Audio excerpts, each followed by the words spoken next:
Hey guys, Alan Jimenez here, real estate broker here in Texas, 0549644. Today we're going to be talking about how to sell a gas station, aka a C-store. What's the difference? Some gas stations or C-stores don't have gas, so that's the difference. There may have be a convenience store with the gas station. So if you don't know, so if you just have a store, it's a convenience store, a C-store, but you have a gas station that has gas, duh. Right? So now we're going to go on to how to sell one. Why it's so the audience, who is this for? So you can be an owner of a gas station, you could be a seller of a gas station, you could be looking to buy your own gas station. This is going to give you a lot of inside tips of what to look for and some pitfalls that I've seen a lot of stuff over the years. I've been selling gas stations for 15 years. I started my first one at 2021 Main Street in Houston, Texas. And that's how I got started.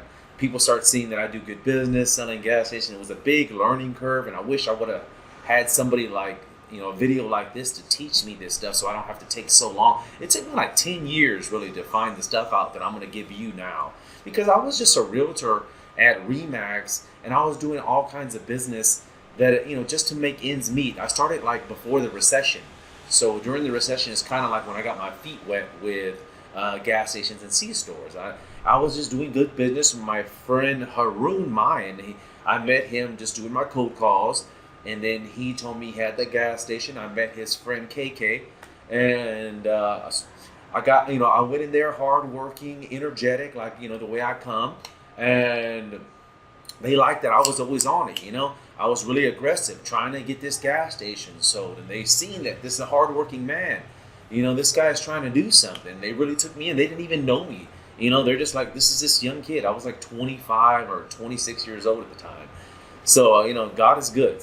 So yeah, this helps out if you're a realtor just getting started, you're interested in selling gas stations, you don't know how to get started, because it's very profitable. Commercial real estate, we're not talking anywhere between, $100,000 for a gas station, usually about $1 million to start, all the way up to like 10 million when we start talking about high volume.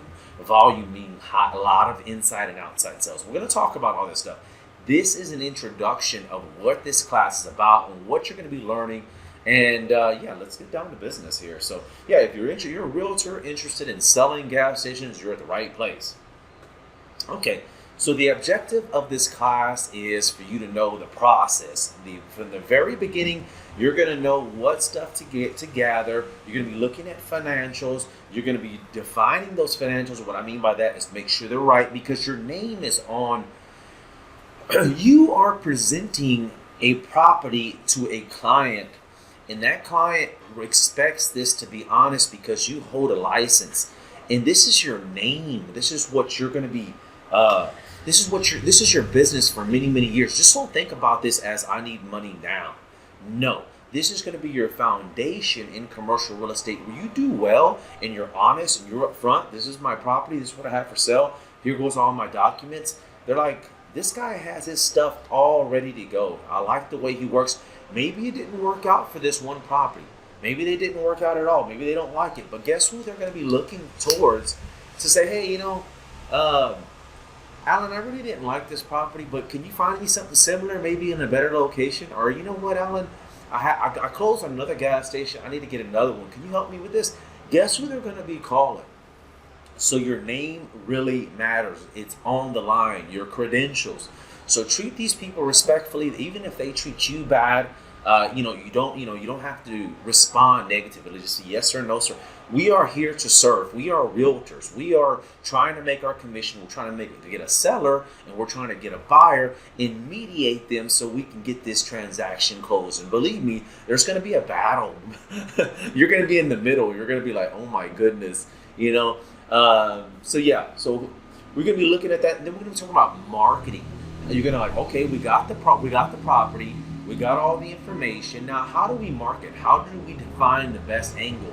Because sometimes you're going to be finding, excuse me, it's so loud here. Okay. So sometimes you're going to be finding a property that it's not just selling for the gas station. And that's where it gets complicated, because they're going to be trying to put land value in there. They're going to say, my property is in downtown Houston. It's worth just $2 million, the land. And so we're going to be talking about the best angle. Sometimes it's just not right to sell for a gas station If the property's too valuable, we're going to get there. This is just an introduction. And then we're going to be talking about finalizing the transaction. So we're working with appraisers, we're going to with inspectors, even the city that you work in and the state that you work in, because we're going to have to process some paperwork. We're going to be talking about the ground, make sure that it's clear. They'll be looking at the tanks and the environmental, phase 1 and phase 2. So all this stuff, we have a lot of work to do. We got a lot of work to do, really. You're going to earn that $50,000. It's not going to be that simple most of the time. Hold on, let me get my coffee real quick. I like this course. I'm glad that I'm redoing it because it's been sitting there since I want to say 2010. So it's 2021. We went through this pandemic, so it's gonna be a lot of changes. And I want to make these videos really so you can make money and just learn from my mistakes that I've done over this last 1.5 decades. Nobody wants to share this information. Nobody wants to give it to you so that, they're too busy or something. They don't want to give it to you. And it's not that hard, but it's a little process, so bear with me and we're going to get through this. Let's take a look. Okay, so the first thing, there's going to be a couple of phases here. I like to call phase 1 gathering information. You're going to be getting everything together. I don't want you to post the property. This is your 1 to 5 days, about a week to gather information. We're going to be getting all the stuff from the owner, and he's not going to have everything that you need. He's definitely not going to have everything you need all in the file. They mostly likely have it here and there. They have to get it all together. You're going to be looking for all the receipts for this month, the profit and loss. Sometimes it's not right. We're going to be looking for the leases that are in place, and we're going to be sometimes people, a lot of times they'll be leasing coolers. They'll be leasing ATMs. Then we're going to be talking about check cashing opportunities. If we have more space in that convenience store, can we add more value? When we're talking about it, just hold on. We're going to be talking about that. Then in the next phase, next couple of days after that, after you gather everything, we're going to be going through a worksheet and then creating a profit and loss on our own. We're going to look at theirs, but we're going to put ours in an Excel spreadsheet that I'm going to share with you so you can put it in there and just make sure everything's right, because you don't want to present a property that I missed something, Alan. I didn't realize that it was an extra zero in there, and now my whole profit and losses. You're going to do your own profit and loss, just really simple. Putting your inside sales breaking down, outside sales breaking down. What's the job price? Well, what are you getting it for wholesale price? And you're doing your own calculation to determine your market price. And that's what we're going to be doing in the next phase, determining the market price. We're going to be looking around. We're going to be okay. We're going to be looking around saying, okay, is there a gas station that just opened up nearby? Why is this seller selling right now? You got to question that. I want you to look from the buyer's perspective. They're going to be thinking, well, if it's making 10 or 15%, 10 times the amount of the inside and outside sales, why does he want to sell? That's what you need to think about. I want you to put your feet in their shoes. And then after that, you're going to be reviewing the best strategy. What is the best strategy for this property? Is the land worth more? Is there a developer nearby that maybe just want to crush it, and just put some apartment complex there? If that's the case, we can't sell it for a gas station then. Is the inside and outside sales too low and it's just not worth it? It's just gonna sit on the market wasting your time in 3 months. And don't forget, you're gonna have to put this on LoopNet and CoStar. So this is money out of your pocket. We're gonna get there too. We're gonna be talking about that. That's a part of the marketing. What do you do to market this property and to get your buyers list together? After that, you got the price, you got the strategy, you post, you enter a contract. We're going to be talking about writing the contract and the addendums that you need. I work in Texas, but they're all basically the same. I'll put these up that I have so you can have a template. You can kind of change it on Adobe PDF or something. Just review it. I'm not an attorney or anything. I'm not giving you advice. Just kind of go through it, see if it's right. If you like it, that's what I've been using, and then you can use the same thing. So it can save you a lot of time and hassle. Okay, so now this is day 1. This is an introduction to buying and selling a gas station or C-store. Today, you got some homework to do, okay, for the next couple of days, actually.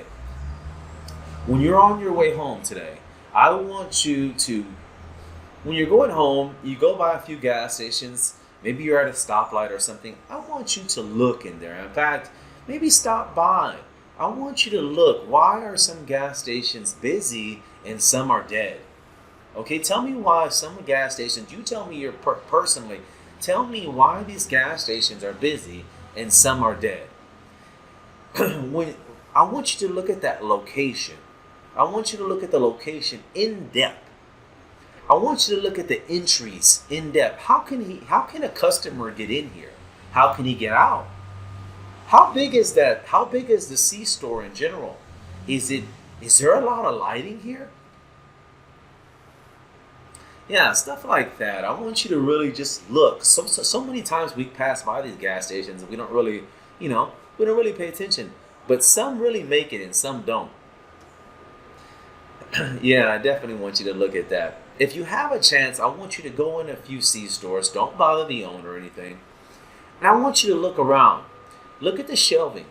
See how full they are or how empty they are. And it's funny because that's going to be later on in the course, because that gives you a big, it's like a big indicator that they're doing well. If their shelves are full and they're stocked, heavily stocked, most likely they're selling. They are selling. And yeah, you got some more homework to do too, but okay. Think about the position it's in and then look at the environment and who's their audience. Who is the people, who are the buyers that are coming in there to get gas and get, going to the C store? What type of people are there? Because there's going to be different types of classes, A, B, and C. And class C usually has the highest profit, profits ratio, like, liquor and cigarettes. And sometimes some owners will sell cigarettes by by one or two, and there's a lot of profit in that. And they don't mind doing it. So think about the type of audience it is. We're going to get there. It's a lot of stuff to cover. But this is your homework for today. I want you to look at it, look at the position, look at the audience, look at the characteristics of that property and what the position sits in, and think about it from a buyer's point of view. So this is Alan Jimenez, a real estate broker here in Texas. I hope you learned something about the introduction here. I'm super excited to share what I've learned over this 1.5 decades of selling gas stations and share it with you. So I know just one tip, just one of these tips is just one of them, and you're gonna have about 1,000 tips. Is that this is gonna save you heartache and a headache. Just one tip will pay for the whole course. Just one. You're like, yeah, that's right. That's right. So I hope you like this one, and we're going to continue tomorrow. See you tomorrow.